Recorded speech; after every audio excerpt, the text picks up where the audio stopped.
عورت درست شخص کے ہاتھ میں سب سے خوبصورت کتاب ہے۔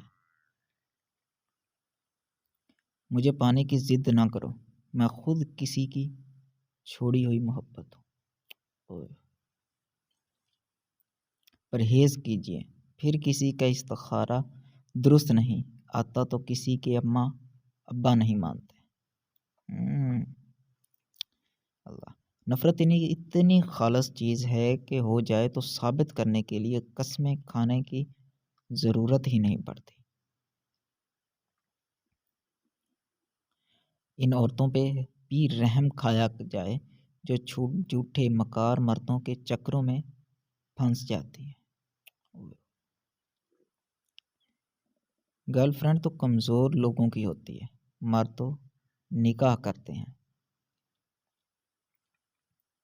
ترس آتا ہے ان مردوں پہ جو تیز ترار اور جھوٹی عورتوں سے محبت کر بیٹھتے ہیں۔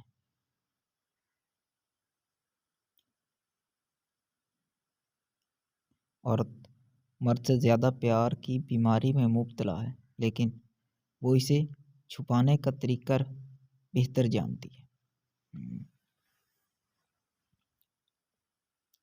میرا مسئلہ ایک یہ بھی ہے کہ اگر میں کسی کو اگنور کرنا شروع کر دوں تو پھر اگلے کو اپنے ہونے پر شک ہونے لگتا ہے اور پھر اپنے ہاتھ نبض کاٹ کر اپنی سانس لینے کا یقین کرتا ہے۔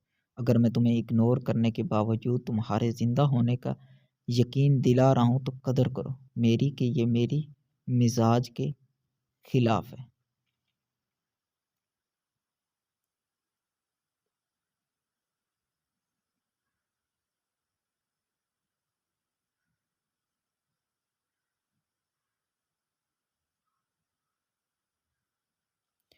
ہر شے کی ایک حد ہوتی ہے، جب وہ حد پار کر لی جائے تو پھر اس شخص کی رعایت نہیں دی جا سکتی۔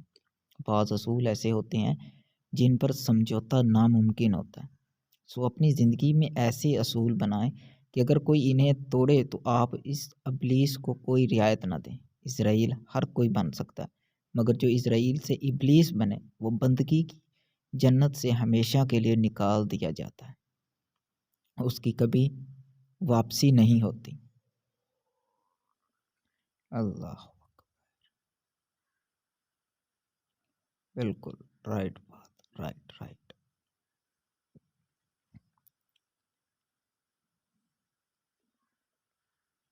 جو مرد عورت کے پستان دباتا ہے وہ مرد ہمیشہ ساتھ دیتا ہے۔